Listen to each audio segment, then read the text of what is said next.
Hey everyone, welcome back to the Freaky Deaky. I hope you all had a great Christmas.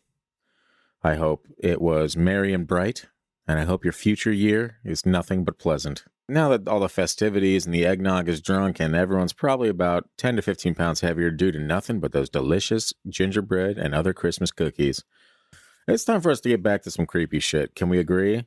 It's Children everywhere. Yeah. Yeah, it's always been creepy here. It is. So in today's episode, we are coming right back hot and heavy with part 2 of ZOZO. Back to Demon Town. Back to Demon Town. All aboard the Demon Express. Choo-choo. Or ZOZO.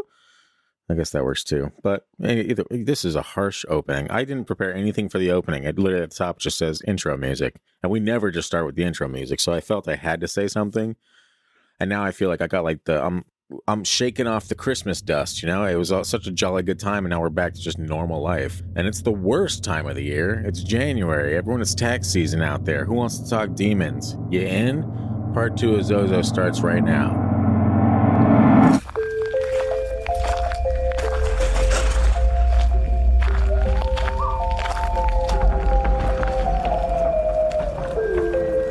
You are now entering the realm of the Freaky Deaky. An unsuspecting stop at the crossroads of fantasy and reality, where the frayed edges of make-believe seep into this cookie-cutter white picket world you've been led to believe is far from extraordinary. What you're about to hear are true stories. Alleged true stories. Christian, just... okay? Tales of the strange and inexplicable thought only to exist in film and folklore. Although difficult to accept, we do not know everything about this reality. About time or space, what lies beneath the ocean's depths. And try though we might, the unchanging truth remains. There are some things we legitimately cannot explain logically. Welcome back to the show. If you are new to the podcast, why are you starting on part 2, you weirdo? Get back there and listen to part 1. And while you're at it, be sure to rate the show 5 stars on Spotify and Apple Podcasts, or wherever you're listening, to be honest. It does a great service to us, and it helps us build the show out, grow the audience a bit. You can talk to us all you want on social media at Freaky Deaky Pod on Instagram, Facebook, and YouTube. You can find us on TikTok at TFD Paranormal. We're starting to drop some shorts. We're not dropping our shorts. We're dropping shorts. Videos. We're dropping short videos, people. That's what I meant. It's fine. Scared me. A little rusty to start this new season off. I thought we had an OnlyFans I didn't know about. We do, and you don't, but it's fine. It's fine. We only have 1 subscriber, and it's uncomfortably enough my mother. No, that's weird. Anyway, now that the socials are out of the way, if you have a paranormal story of your own or unexplained or anything of the like, feel free to send it over to the gang at thefreakydeaky.com. We want to hear it. We want to talk about it on the show. We love you. If you have a life filled with paranormal experiences, we'd love to have you on the podcast to talk about them. And all of that can be done by sending that email to the gang at thefreakydeaky.com. We're not going to waste your time with too much more. Let's just dive into this. Let's go to hell. Go to hell, Christian. I'll meet you there. To open up part 2, we're going to dive into one of the top paranormal researchers on ZOZO that I've personally come across. I'm not sure I agree with all of his theories surrounding the entity itself, but it's definitely worth discussing his findings, and I feel it would be a great injustice if we put out a deep dive into ZOZO without including some of his research. And I'm, of course, talking about Darren Evans, not Darrell Evans, and I keep wanting to confuse the two. One is a King's commentator, and the other is a ZOZO researcher. Guess which one we're talking about today? The one I haven't met. That's right. The one you haven't met. We kind of touched on a couple things from Darren's blog on part 1, but in this one, I came across a Q&A from his blog where people kind of just asked him, if you can imagine it, questions. Do you know where this guy got his expertise in ZOZO? Was he a demonologist, or was he religious? Or I don't believe he was. I think what happened is he had an encounter with ZOZO, and then he spent a great deal of years after that looking into and kind of like collecting all the information he could about ZOZO. So he had a couple of blog. You remember Blogspot, right? Yeah. He had a couple of Blogspot websites. That's what they are. So okay. That ages them a little bit, but we're going to get into it either way. So he is responsible for bringing ZOZO into popularity. Probably not. I can't imagine these blogs are super popular, but he has been, I think, on Ghost Adventures a couple times. Maybe it was one of the original Tales of the Ouija episodes we did with stories from a book by Rosemary Ellen Guiley, I believe. Unfortunately, she's recently passed away. But so he's done a couple things with her. And so, yeah, he's just been, ever since he encountered the spirit, he's done nothing but research the spirit. And so for me, like, maybe he's not accredited or maybe he's not some big name professor, but I mean, you can't be on stuff like this. You can if you give it to yourself. That's the great thing is you can't go to school for it. So you are self-proclaimed. You could be a lord. So I guess you could be a self-proclaimed, whatever, ZOZO expert. Yeah. And now that we've gotten to the bottom of that, let's get into a couple of these Q&A questions from his blog. If you want to look into it further, be sure to check it out in its entirety at zozotheouijaspirit.blogspot.com. Oh, that's got to be a real thing. That is a real thing. I just gave them the web link. That's one of his too, by the way. So one of the questions was, do the emails you receive share similarities? To which he responded, most definitely. In most instances, ZOZO services during Ouija sessions.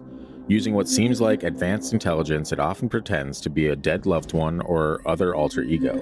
This is to increase the interest of the participant and can result in the entity answering questions that defy scientific rationality. Dates of birth, middle names, and other unknown information is exchanged and has proven very accurate. In my opinion, this can indicate the presence of a more highly advanced spirit intelligence, and one that could be potentially harmful. Other similarities show that ZOZO often surfaces amongst other Z-named spirits such as Zam, Zono, and others. Of particular interest is a strange relationship with the perplexing Mama entity. Stories and personal experiences shared with me have shown Mama and ZOZO can appear together during Ouija sessions, which is weird because I always thought it was the same entity. But maybe it's his mom. Maybe ZOZO lives with his mom still. Gives her medication when she needs it. Yeah, really took the wind out of this horror story, didn't you, Christian? Yeah. It's fine. As strange as it may sound, they often argue with one another and struggle for, quote, control of the board. I suspect this is just another strategy to gain entrance by causing confusion and opening the door towards their negative agendas. And also, ZOZO was up too late, so his mom said he has to go to bed. One thing of importance that I must share is ZOZO has shown perverse sexual attractions to females. ZOZO is also attracted to people with suicidal tendencies, depression, and other psychological disorders. This is why I cannot stress with enough importance that people diagnosed with these disorders should simply avoid Ouijas entirely. Interesting. I mean, we kind of touched on that one story in part one about the guy that, said he spiraled after. I'm not saying it's 100% correlation, but there's something there. I mean, you don't need a real demon to do that. You just need a bad day. Yeah. Yeah. I gotcha. Next question. How do you respond to the skeptics? Oh, this one's for you, Christian. Awesome. He says, Christian, suck one. No, Christian, how do you know you're going to be reading this? No. He says, to the skeptics, I simply ask them to keep an open mind. People from all over the world have reported contact with ZOZO. Other paranormal researchers have revealed the name has come up time and time again during their investigations. I have witnessed amazing paranormal activity during Ouija sessions, and the historical evidence is there. I maintain this site and continue to warn people that Ouija boards can be dangerous. Many hauntings are thought to have resulted by the contacting of spirits through these talking tablets. Target marketing of Ouija boards are aimed at children, and I feel it is important to understand they are not simply games. I would say that as well. I would say it's simply a game. Well, Christian, that's why he started that off with a word to you. Yeah, right? Yeah. To you specifically. What section of the store do you find a Ouija board in? It's right next to Operation. Which is in which section? The demon section, obviously. Nobody likes Operation. It gives everyone anxiety, and it should be taken off the shelves. Do you ever have that? There's an old school game, probably from the days of Operation, I think called Perfection, where you have to put all these little shapes in there before it, like within a time period. I do roughly remember that. Yeah. And if you don't get it right, it's all just, Yeah. There's a lot of... Does this explain why Generation X has issues? These games... That explains why Generation X has some of their issues. The others can be explained in other ways, but... ZOZO. Yeah, ZOZO. While on the same page, I stumbled across some fascinating experiences as well, so let's go over a couple of those. Okay. This first story, again, from Darren Evans' blog. And I like this one a lot because it's just weird enough for me to be like, ooh, creepy. Nothing super terrifying happens, but it says, I live in rural Virginia. Ooh, creepy. Yeah, the end, right? That was great. No. Where just about every other house has a family cemetery plot on its property, it seems. I just moved there from SoCal. I wanted to create a coffee table with glass top and display some local artifacts underneath that represented the Virginia area and its rich history. I went to a yard sale and bought the table I wanted to refurbish and construct to display some of the items. When I took off the top of the table, I found a homemade Ouija board in a hollow space under the top. There was no planchette. At first I thought nothing of it, but when I told this story to a few elder locals, they both bristled and told me that when a board is separated from its planchette, it's an effort to sever the access key of certain spirits that came through that particular board using that particular planchette. I have a healthy curiosity and interest in the, quote, supernatural, but I'm not driven by it, nor do I crave the adrenaline rush that comes with dabbling in the art. I constructed the table, and one of the objects I placed in the table was the Ouija. The first day I had it on display, along with several other items, I found that all the items were pushed to the very furthest sides of the table and only the board was the focal point of the display. Thinking perhaps someone in the house moved the table and tilted it, thus shifting its contents, I simply removed the glass and rearranged the display items, this time securing them with glue.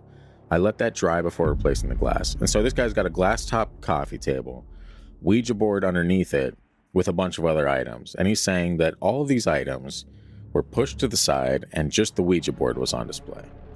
So he took it off, glued the items down, and let it set. Can I just mention? No. So, no, I still haven't heard of anybody offering tobacco or alcohol to this demon. Wow. Thanks for taking the time to mention that. 2 nights later, I heard my dogs growling in the bedroom. It says growing, but I think he means growling. I hope so. Do I hear them growing right now? You guys are getting so big. No. 2 nights later, I heard my dogs growling in the bedroom where I sleep, and they were staring at the door. I got up to see what they were upset at, and when I turned on the lights in the adjoining family room, I saw the table. The glass was scratched/etched with something sharp from underneath, and there was no mistaking the letter Z in that etching. I then knew something was up with that board or with one of the objects in the display. Oh, I wonder what object. Yeah. A salt shaker. No. This damn thing. I have since dismantled the table and put all of the display items, including the board, in a box. There are a few religious items that are in that box now as well. I have had no other experiences, but until I read your story about the entity ZOZO, I had no way of connecting the Z etched in the glass with the Ouija.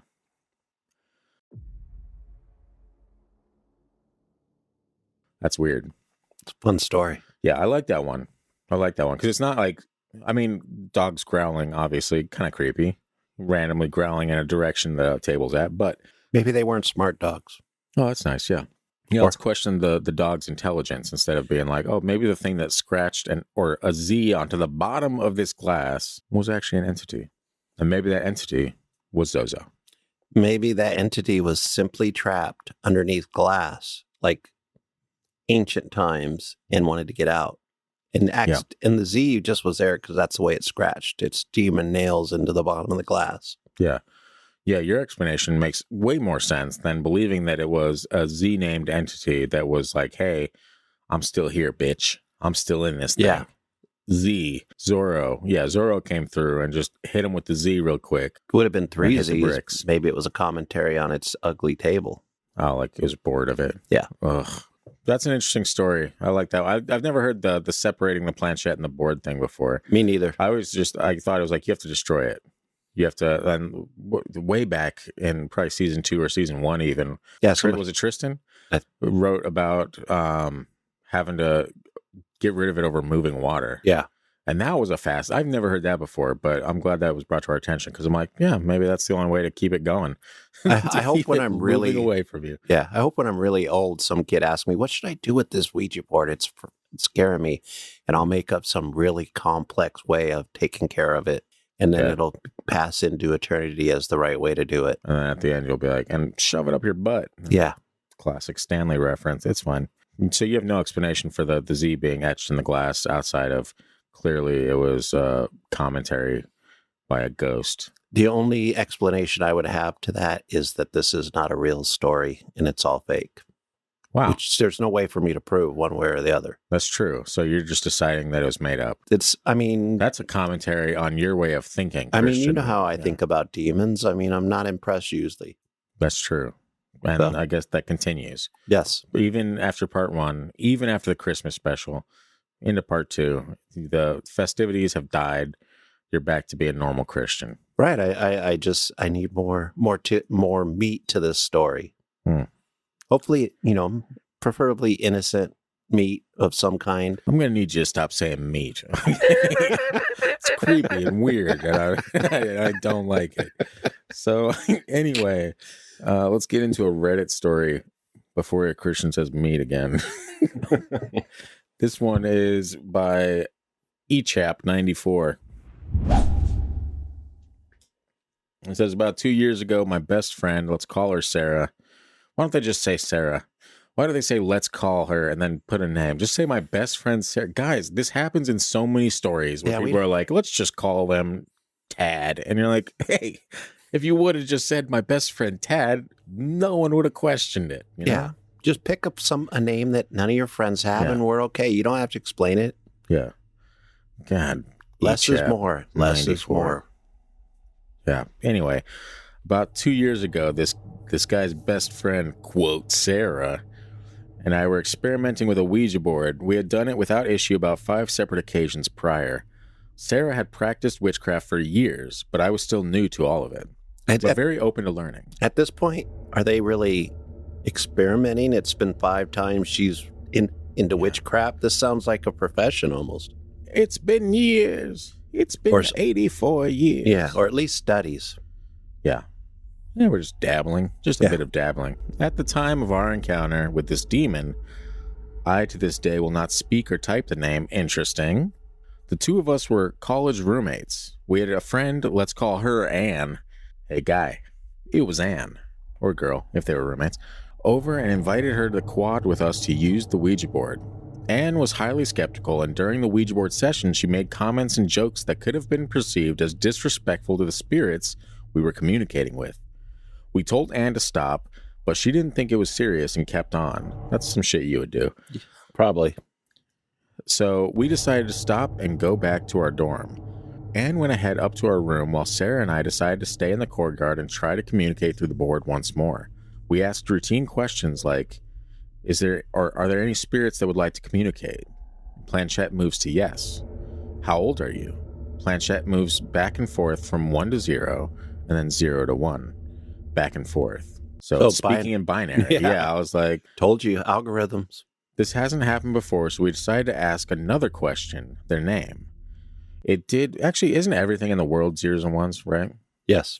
It did the same with the letters, but the planchette slid from N to Z and then from Z to N back and forth. So it missed the O, it appears, if I'm laying it out properly in my mind. I started to feel uneasy.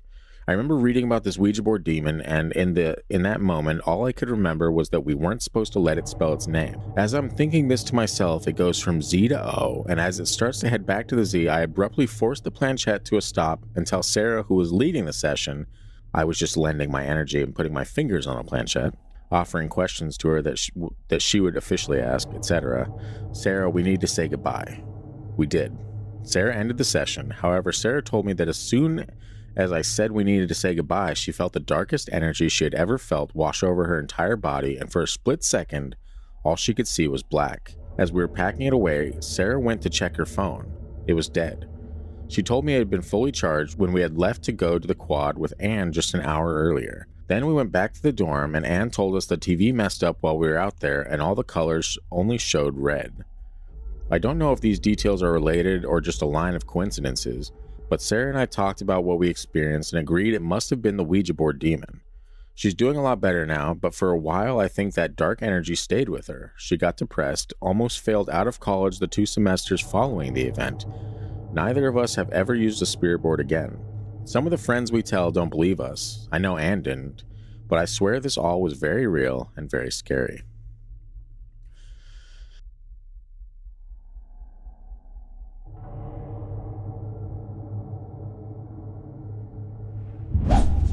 We've heard in a lot of stories about, and it happens a lot with like ghost hunting and stuff like that, where like the batteries drain, and that almost lends to like an energy, right? Like to some kind of, we mentioned like energy vampirism and shit like that in the previous episode, but I think because that seems like it could almost be pointing in a direction, right? Well, if say your phone battery spontaneously just drained, because of some force that's purely, a magnetic force of something that maybe scientists understand that we don't. Yeah. And you're using a Ouija board, I mean, that's going to feel like a demon's there if you don't understand. I mean, it could be a rational explanation. Yeah.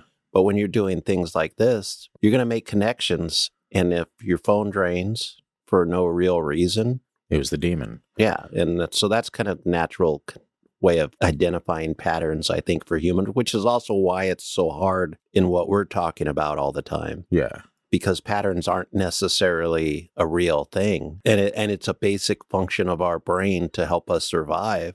Yeah. But then do we make these patterns into a ZOZO, a Ouija board demon that just sprung out of Parker Brothers or something like that? You know what I mean? You're talking like there's a level of science to it with like the draining batteries and stuff, right? Like there has to be something scientific going on that would drain a battery.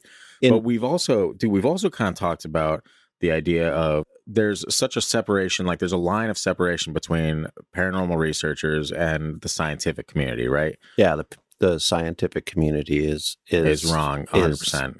Does actual science, and the paranormal that's researchers just make shit up. I am wrong. Ghosts are real. Yeah, that's your line of reasoning, sure. But what a shocker. But what I've mentioned in the past is that it shouldn't be one or the other, but I think the two kind of go hand in hand to an extent. And a story like this, where you have a paranormal experience, you have these two girls on a Ouija board and having a crazy experience where one of them kind of like just sees black for a while or whatever, then her phone battery's dead. Like, so you have a paranormal experience, you have a phone battery that's dying. Like, these are two separate things. One scientific, one paranormal. Why can't we say that it's both? That there should be, again, hand in hand, that if both of those sides came together to figure it out, we'd have a better chance of actually cracking what this stuff is. I think it could be made scientific, but it would have to be something where you could produce the same results with the same setting and stimuli or experiment. But if you couldn't, wouldn't that mean that there was a level of chaos to it? That it wasn't something you could just fit in a box? It could be random then. To make it scientific, you have to be able to set things up a certain way based on probably, I guess, a hypothesis. And then you have to prove it. And then other people have to be able to set up things the same way. So they could set up in a paranormal setting something to figure out why the battery drained. Yeah. And something to figure out why this person got this feeling of darkness. Now, where we cannot figure out the darkness part yet scientifically, but at some point we will be able to. So theoretically, we can prove that paranormal is real with science. We don't have the tools for that just yet. My brain just wants to grasp. It wants to be like, what is this? Why is this causing this to happen? Right. We're also talking about a guy who has a blog that he says he does research on Ouija board experiences or Ouija board demon named ZOZO, which you can't really experiment with. You can do research, but there's really it's not finite. It's not a scientific endeavor at this point. Yeah, according to Christian, you heard it here first. Christian doesn't believe in this man's research. Well, it's just not. Also, that was a Reddit story. Yeah, so, it's not scientific research. I mean, it's just the research. That kind of leads us into something that we briefly touched on in part one, but this was a comment I found on Reddit, one of these Reddit posts about ZOZO, and it's from Neurotic Deductions, and it's the portal theory that we kind of talked about. Okay. It says, well, some of what others have said about demons or Pazuzu have been cited. From what I can tell, ZOZO isn't really a name or particularly entity at all, but a method for whatever spirit you're communicating with to gain access to your home or yourself. Going back and forth in this way on the board, figure eights, counterclockwise, is said to be a method to open a portal of sorts. This has happened to quite a few people on Ouija boards dating back many years, and is commonly followed by some sort of paranormal phenomenon. if the conversation isn't quickly closed out. Some say it's just a singular event if the communication is brief, while some who aren't as quick to end the interaction have continuous issues in the home until it's been cleansed. Others, rarely, have claimed symptoms of possession or haunting that follow them even once they've left the premises or discarded the board. So that portal theory pops back up, which I like that theory. That's an interesting one. It makes a lot of sense with the whole rituals. Yeah, like numerology and all kinds of weird stuff, man. There's a lot of stuff that we don't quite comprehend, but it kind of, there's like some evidence lingering in the background of it, so we're like, that might be real. I mean, rituals are real. Do they do anything? Maybe not. I mean, we have rituals for everything. We go to church, there's rituals. We, inaugurate a president, there's rituals. He comes out. We go to the grocery store, there's rituals. Yeah. It's. We sacrifice a goat, there's rituals. Ugh. I haven't done that lately. Oh, well, someone has to keep this podcast afloat, Christian. That explains a lot, man. Thank you. You're welcome. Anybody in the... I need a goat. Meh. Anyway, yeah, so I thought that was an interesting addition. Let's get into another, while we're on the Reddit train, all aboard, let's get into another one. This was, unfortunately, the username has been deleted, which seems to be a common trend among people sharing pretty bonkers stories. Yeah. And this one is written very poorly, but I'm going to try to hack my way through it if I may. And it starts out with, never mess with that Ouija board, man. So you can kind of grasp where this is going right off the bat. Yeah. I don't care what anyone tells you or what you think, but don't mess with it. Heard too many bad things with that thing. I remember when I was a kid, me and my neighbor was playing with that thing, and man, mad shit happened afterwards. I'm literally getting chills thinking about it. Her and her family had something haunting them, but I don't think it was harmless. It had a sense of humor, actually. She used to collect keychains, and one was of Austin Powers, where you press buttons, and it says some of his famous lines, and one day, she was in the kitchen, and it went on by itself and said, "Yeah, baby." Maybe it was a glitch, but they also had things go missing and reappear all the time. Everyone in the house would always see a black figure all over the house and outside, to the point they all came to my house one night to sleep over because they were terrified. They had 2 German shepherds that would bark nonstop and growl in certain places of the house. My nanny at the time brought a friend over, and we went to my neighbor's house for lunch, and this lady got so serious and asked us if there was a Ouija board in the house. My friend said yes, we do have one, and the lady just said to get rid of it and never play with that thing again. We were all confused and tried to ask questions, and she just said I'd rather not get into it. Kind of awkward, but afterwards I asked my nanny how she knew about the board game, and she said her friend is sensitive to spirits, and I guess she didn't want to say anything to make herself look crazy, but she really wanted to send that message to the family. She said her friend doesn't like to talk about it. It's something that she would rather keep in the back of her head, but that day I guess she really felt some type of way about my friend's house, because you can tell she felt uncomfortable. She was really nice though. We just continued with our lunch. Eventually, the event stopped. Not sure what they did to the board game, but I know for sure you can't burn it. If I were you, even if you don't believe in this type of stuff, it doesn't hurt to try to seek someone who knows about these things and help you close out the game and bring that spirit back where it came from. Maybe do a cleansing and such. I've done a lot of cleansing in my life to get rid of bad energy and stuff, which I love doing, but to be honest, you have the power over any negative force that you feel around you. You can't be afraid or live in fear. Whatever negative thoughts are coming into your mind, get rid of them immediately and think positive. I know it sounds stupid, but honestly, our minds are so powerful when you change your mindset. Stay away from toxic people, be kind to yourself and your body. The more attention you feed into this beast, the more negativity you will attract into your life. I hate those ghost adventure shows that go into these haunted places and harass and yell at whatever thing is there. Like, seriously, don't mess with these spirits. People should respect it and leave it alone. You wouldn't poke a bear for fun, so why would you want to mess with something you can't even see? Stay safe, my friend. There's plenty of people in this world that would poke a bear for fun. Russia? He's given a little... Actually, Russia's the baron. So in this scenario, we'd be poking it.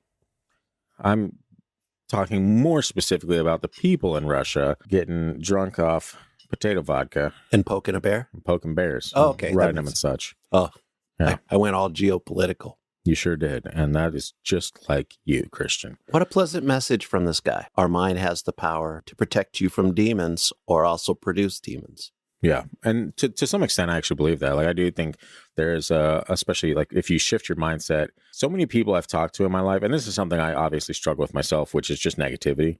I've noticed. Have you?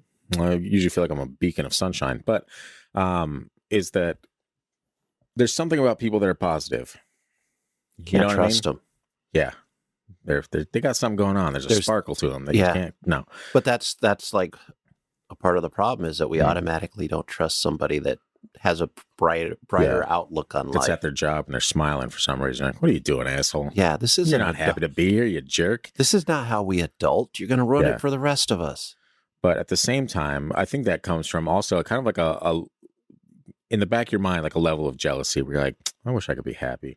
You know what I mean? Like, and that's so there's been several people in my life that I've talked to, and, you know, I'm always I'm an open book when I talk to people. I'm like, yeah, everything sucks sometimes, you know, and that's just one of those seasons. And I was talking to this one guy recently, and he told me, he was like, you know, I used to be the exact same way. And I used to say that bad things happen all the time. And whenever I'd say that, bad things would happen. He was like, but I noticed that when I shifted that, and I started saying, like, just expecting good things to happen, that good things would happen. And he was like, so as, you know, cliche and corny as it sounds, like a lot of it is your mindset, right? And if you can focus on positive things, then positive things happen. And it's not so much like what the universe or whatever, like I aligned myself with the universe. Like, I think that's all hogwash, but I do believe in focus, and wherever you focus your attention is what you're going to be most noticing. Like, in the same way, if you want to buy a new car, and you're looking at nothing but, you know, Ford Tauruses, what are you going to see on the road constantly? Ford Tauruses. Yeah. It happened every single time. Like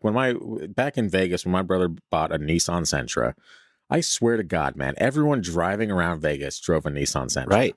And it's the same amount of people that were the day before. Yeah. So it's the same concept with negativity and positivity. Like, and I can say that till the cows come home, but tell you what, I have not lived it out.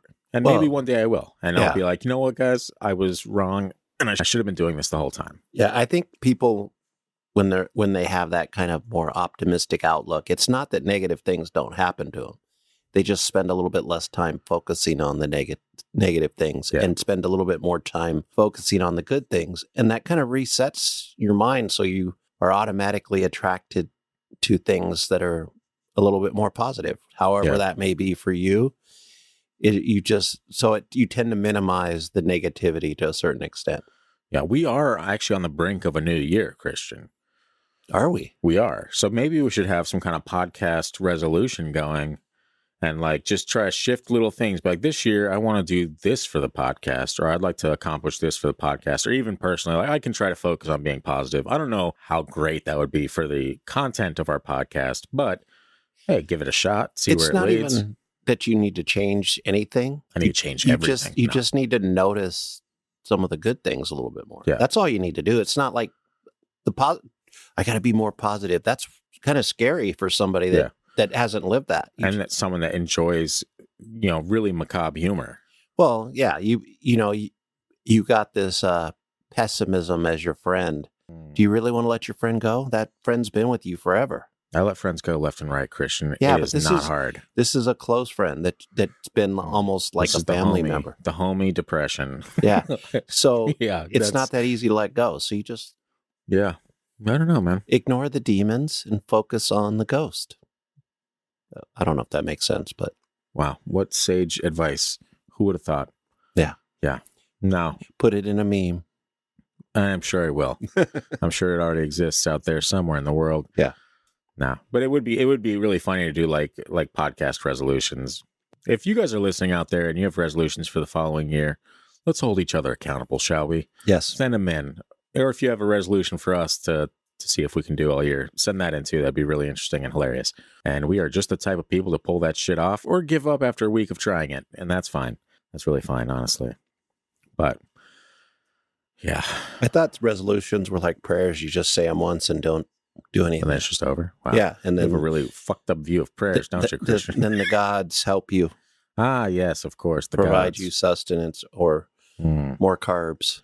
Great manna from heaven. Yeah. Yeah. Nonstop good times and advice on this podcast. That's all you get. Let's see. Now might be a good time to touch on to now that we've gotten all positive and stuff, let's talk about the end of the world. I love the end of the world, man. It's the end of the world as we know it. I feel fine. Me too. That's 2 weeks in a row I got the song reference. No, it's not. It's 2 weeks out of 3, but it's fine. Actually, it's 2 weeks out of 4. 2 weeks in a row for us physically in this realm, but in the audio land, it's half a month, which is still better than most of the entirety of the show. People don't realize we have to go through a wormhole to do this show. No, yeah, that's how every episode starts. Just us flying through a wormhole. Oh crap, we're back. How did we get here? Every once in a while, I'll fly by something weird. This looks like a bowel. Yeah. Oh God, we're in the wrong hole. No, it's fine. Anyway, getting out of that really gross tangent, let's dive into the apocalypse. Whee! No, Down with people. Yeah, there you go. So, to close out this episode, I want to revert back to a post that I've saved for literally years now. And this is from Darren Evans' website, in which he posed the question, was 2020 the year of ZOZO? No. Oh, well, there you go. Have a good night, everyone. Elevator music. No. Yeah, it's actually funny how long it's taken me to get this episode together. I've talked about this since season 1. I was like, I'm working on an episode for ZOZO. And I literally didn't even touch it for 2 years. And I was finally like, it's time. It's time. Let's give the people what they desire. And what they desire is ZOZO. And what they desire is apocalyptic prophecies about the year 2020, which is now in the past. It would have been more relevant if I did it 2 years ago. And here we are. You want to hear a funny thing is when you text me last night, I got ZOZO ready. I'm like, it's the end of the world. Yeah.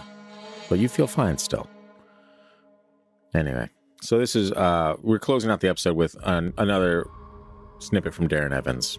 And Christian, I know you're absolutely going to get a kick out of this. I am. So I don't even need to read. You could leave the room because I already know your reaction to it. Okay. But this is for our listeners. All right. You just have to, let's suspend your disbelief for a moment and hop down the rabbit hole. Okay.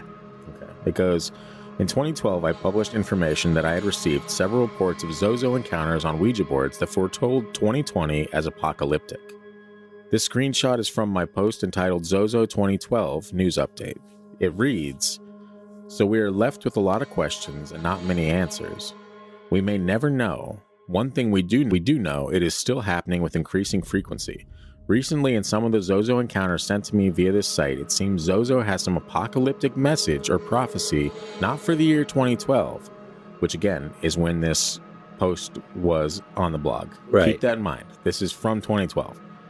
But instead the year 2020. Okay. So 8 years in the future of when this was written. After reading these, I noticed 2020 was very similar to the name ZOZO itself. Numerology, sigils, astrology, occult symbolism are a few things I look into. So you can see the similarity, 2020, ZOZO, sure. Yeah, when you go down certain rabbit holes, and like everything I said, looks the same. It's easy to connect certain things. We're just like, ooh, and so it's easy for people to latch on to things and be like, oh, it must be real. But when he said that, I'm like, oh, it kind of does. Yeah, they're like, yeah, I believe. Look at that. No, okay. Hallelujah. So in several emails sent to me, descriptions of doomsday scenarios were revealed. In one account, ZOZO promised that there would be a great coma in 2020. He then went on to ask if this was foretelling of the whole pandemic situation, which, again, it may seem like a loose correlation, but you can be like, yeah, I guess there was kind of a coma in 2020. I think it's reaching. You think so? Everyone was in their houses for, a while? It's still reaching, man. Yeah. Okay. Well, I needed more specifics in 2012. Okay. Well, I didn't include it in this episode because it's political in nature, but there was also a foretelling of a specific person being placed in office. So, but the Simpsons did that too, though. That's true. I'll leave that to your imagination. ZOZO is the Simpsons writer. Yep. Anyway, in another chilling email, a mom from Minnesota reported a session in which ZOZO said it would be born again in 2020, that it was currently in a dream state but would awaken from its slumber and cause the earth to shake.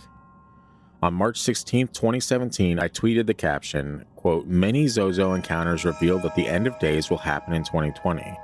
There will be an eclipse of that year, or there'll be an eclipse in that year. I had no idea that my mother would die on January 11th, 2020, during the first full moon of the decade and the year 2020, the same date as the lunar wolf moon eclipse. In 2016, and this is kind of talking about that author earlier. In 2016, I emailed Rosemarie Ellen Guiley, co-author of our book, The ZOZO Phenomenon. We had plans to release a follow-up project tentatively entitled ZOZO Prophecies 2020. Unfortunately, Rose passed away before we could process our findings. Now, granted, a lot of this could technically... This is me talking now. We're done with his section. Now, granted, a lot of this could technically fall under the category of coincidence, but he seemed pretty convinced that 2020 and ZOZO would essentially be the catalyst that would kickstart the end of days. For shits and giggles, let's go over a few other predictions for 2020 that may lend a bit of credibility to that thought process. So, strap on your believing helmet, Christian, because it's about to get real. A computer program named World One, which was developed in 1973 at the Massachusetts Institute of Technology, MIT, predicts 2020 to be the year when a series of catastrophic events kick off a 20-year process of a slow demise of human civilization. Okay. And we are 2 years deep into that demise, and well, I guess technically almost 3 now into that demise. And let me tell you, call me Blink 182 because I'm feeling this. According to a 1973 book by astrologer Gene Dixon, Armageddon will come in 2020 when a false prophet, Satan, and the Antichrist rise together against mankind. Oh, that is kind of like a holy trinity, isn't it? A false prophet, Satan, and the Antichrist. Huh. I would say unholy trinity. Unholy trinity. Way to say that, yes. Thank you for fixing that. Yeah. My sinner friend. No. Sylvia Browne was a renowned psychic who wrote a book called End of Days. She said in around 2020, a severe pneumonia-like illness will spread through the globe, attacking the lungs and the bronchial tubes and resisting all known treatments. Interesting. I'm just shutting up for a second. I know. And it's everyone around the globe is celebrating this moment. Yeah. Where we're just like, we get to believe in peace. Yeah, it's fine. Anyway, according to the Mayan calendar, 2012 was to signify the end of a great cycle of time, thought to be the end of the world. Stephen Hawking was interviewed saying the Mayan calculation of 2012 was based on miscalculations and that the true end of the cyclic time period is 2020. Boom. What do you think about all that? I don't think much of any of that. I believe everything. Oh, cool, Christian. Yeah, Glad to have you on board. So you think that's all just nonsense, right? You got stuff from years ago. Actually, another fun one I didn't throw in there is, you know who Zach Baggins is, right? Yeah. Apparently, in November of 2019, he tweeted, "We near 2020, period. We fear ZOZO, period." And that was like November 19th of 2019. He tweeted that. And then randomly, we have this whole thing. And I don't know, there's like, dude, maybe it's not true at all. But there's also a lot of stuff where you look at that and you're like, man, it's kind of hard to pass over some of these similarities. Isn't that always the way it is when you have apocalyptic writings and predictions? I mean, yeah, but we've been doing that with the Book of Revelation forever. And there was another one with Revelations in there. So I think Three-Headed Dragon was referenced to ZOZO as well. Yeah, I think, in my opinion, this is a little kooky. I mean, he's quoting Sylvia Browne, who has been proven to be a fraud. But has also, hey, sometimes nobody bats 1,000, but sometimes that's pretty spot on, where it's like, in 2020, this thing's going to happen. Flu-like illness or pneumonia-like illness, it affects the lungs and bronchial tubes. Resists a lot of treatments. But that's been predicted for a long time. So doesn't it make sense that at some point it would happen? Right. Epidemiologists have been predicting that would happen for a long time. I mean, Michael Crichton, who wrote Jurassic Park, wrote a book in the early 70s about stuff like that. It's so maybe we should have had him. It's just cherry picking things and picking a year. Okay, fine. If you're in the ZOZO rabbit hole, what better year for the end of the world than one that looks like ZOZO 2020? Yeah, but do you find anything peculiar about the fact that after 2020, the world has seemed batshit insane? I think that's... Or you just think that's expected? Like that after was what we experienced. That was expected. But I can also... Recently, I predicted an event to you. That is very far. And you do that a lot. And it's never anything like, hey, here's the lotto numbers, by the way. Which is so exactly what that up. It's exactly what this guy's going to do. Like, I predicted a goal in a hockey game. I was texting you about it. I was so confident in it that I had my meme sitting there waiting for the goal to score happen within the next minute, and it worked. Yeah. Was that me predicting the future? No, that was me understanding the game. But see, no, because you can understand a game and still not get that call right. I understand the game of hockey, but I'm not like, I can feel when goals are about to come, but that's not necessarily me just understanding the game of hockey. It's me seeing what's happening and then randomly being like, this is going to happen. And then a goal scores. Most of the time it's against the Kings. Spoiler alert. Well, and then when you look at those numbers, like you think you're like, I feel like I've made a few predictions when it comes to hockey to you, and I'm right on. But if I really looked at what I really think, that percentage would probably be like 20-30% of the time right. But I feel like it's all the time. And maybe something similar is happening here. I just struggle with the apocalyptic take and people telling me how the world's going to end. What if you tap into, like, we've talked about collective consciousness, we've talked about like the whole hive mind theory. What if you're tapping into something that is readily available to every single person walking the earth, but very few people tap into it?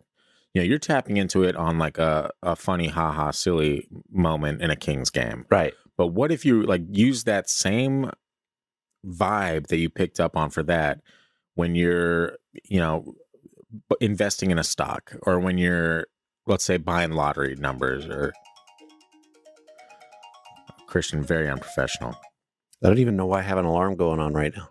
At 7:30 in the morning? Yeah. Just in case you overslept. Probably. 2.5 hours. Yeah.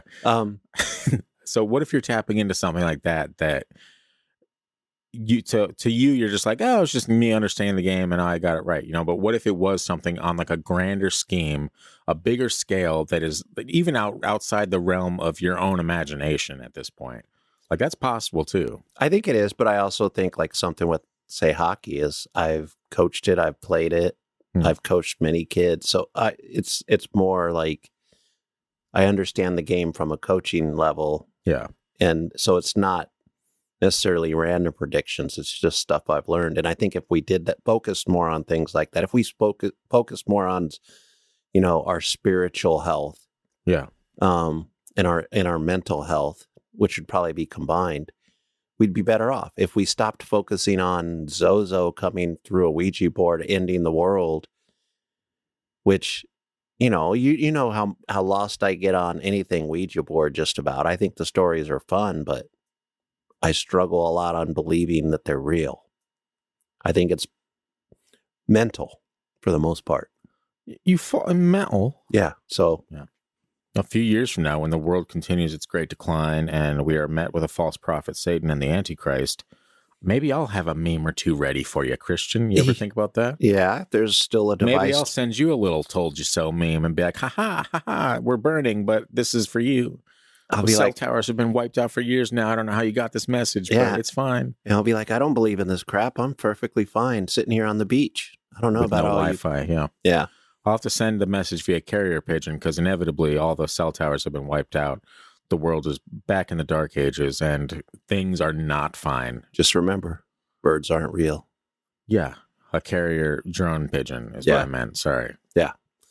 Speaking of, we need to get that birds aren't real episode cracking. Get it crack-a-lacking. Oh, man, I can't do it. It's time. You have to. You have to dive deep into the whole belief hole. Sorry, I did a weird crossover with the whole. Yeah.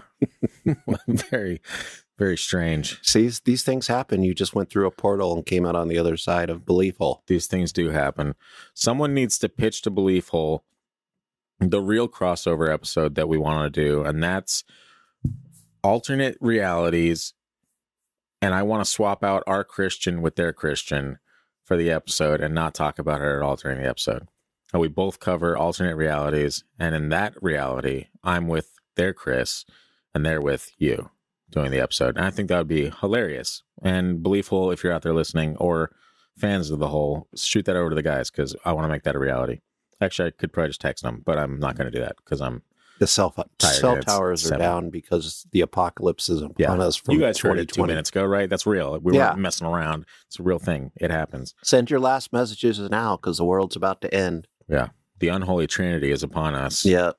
Welcome to 2023. What do you think? Oh, man, don't we want to do like predictions for the year ahead? At some point, didn't we want to do that? I can do predictions if, we were just talking about predictions I've made in hockey. Let's see if I can do them. Yeah, what do you think 2023 has? To close out this episode for good, what do you think 2023 is going to hold? Financial troubles. Great. And not maybe not necessarily, but just a lot of worry. You think inflation's going to keep on? No. I just think the effects of it haven't come home to roost. The chickens haven't come home to roost. Great. I feel like so far it's great. There will either be peace in Ukraine or a World War III. Yeah. No, wow. I don't know. These are just, you're just making guys, me... so far it's all great. Everything's working out. Your portfolios are down in the dumps, and there's World War III about. The LA Kings will make the playoffs. Now that's a stretch. That one's easy. You will experience the first steps of a child and the first words. Now you're just literally looking into a few months from now being like, this may happen, rubbing a crystal ball and back. Yeah, that's called growth. Let's come back to this in a couple episodes and actually have some prediction. Some real ones. Yeah. And see how we do. That's a January episode. Right now, I think. Yeah, so we'll here in the next month, we'll get it out. If you have your own predictions, let us know. Yeah, comment on socials your predictions for the year 2023, and we will read them off in a future episode while we give you our predictions for the year ahead and what we'd like to accomplish. I think that pretty much closes out part 2 of the ZOZO Chronicles. I'll just call it that. I have to pee like a motherfucker right now, and I'm holding it in so I can give you guys this sweet, juicy hot goss. And that is, you can find us on social media at Freaky Deaky Pod on Instagram, Facebook, YouTube, wherever, MySpace, touchpad. It's fine. And wait, can you repeat that again? Yes. And at TFT Paranormal on TikTok. You can also submit your predictions and or theories and or personal experiences of your own to the gang at thefreakydeaky.com. We love hearing from you guys. Talk to us on social media, comment, spread the word. If you guys could do us one favor, if you rate and review the show already, do us a favor, share the show on social media. If you're a fan of these types of shows, odds are you have weird friends as well. And if you don't, we're still your friends. Don't worry about it. But if you could take, just a minute, share it on Facebook with your odd friends and family. Share it on Instagram. Normal. Okay. In this case, they're normal. They're not weird yet because they haven't listened, but they'll get there. No, I mean, they're normal like us. Oh, yes. Okay. Don't share it with the weird ones. Yeah, share it with them too, because you need to save them. That's true. Yeah. Get them on board. But honestly, if every one of our listeners shared the show, we could probably double the audience in a couple weeks' time. And it sounds like, I know you're probably sitting there listening to this, be like, oh, he's not talking about me, or I'm busy, or I'm doing this. We love doing the show, and we want to continue doing the show for as long as we can. And that only works if we grow it, if we continue to grow it year after year. And for you to take a minute out of your time and share it on Facebook or social media, anywhere, tell your local barista about it, give them a sticker. If you want a sticker, tell us, we'll send you stickers. But let's grow this together. Okay, you are an important piece of the framework of this show, and I'm tired of you feeling like you're not. Okay, you're a part of this. Just as much as Christian and I are a part of this, you are a part of this. There's an empty seat I'm looking at right now in the studio. That's where your beautiful ass should be. You are my inspiration. You are Christian's inspiration. And with those words, I hope everyone has a great 2023. We'll see you in 2024 when the show is big. No, I'm just kidding. I'm not. It's fine. I was totally confused that I was on the wrong year when you said that. I was like, wait, what year is this? What's my age again? Sorry, too many Blink-182 references. It's fine. Always too many. Anyway, we'll see you right back here next week on the Freaky Deaky. I'm not sure what next week's episode is, Christian. We are completely in the dark right now. We'll figure that out in time. But you guys will figure it out right here next week on the Freaky Deaky. Have a great week. Enjoy 2023. Peace out. Rock on. Stay freaky. Goodbye.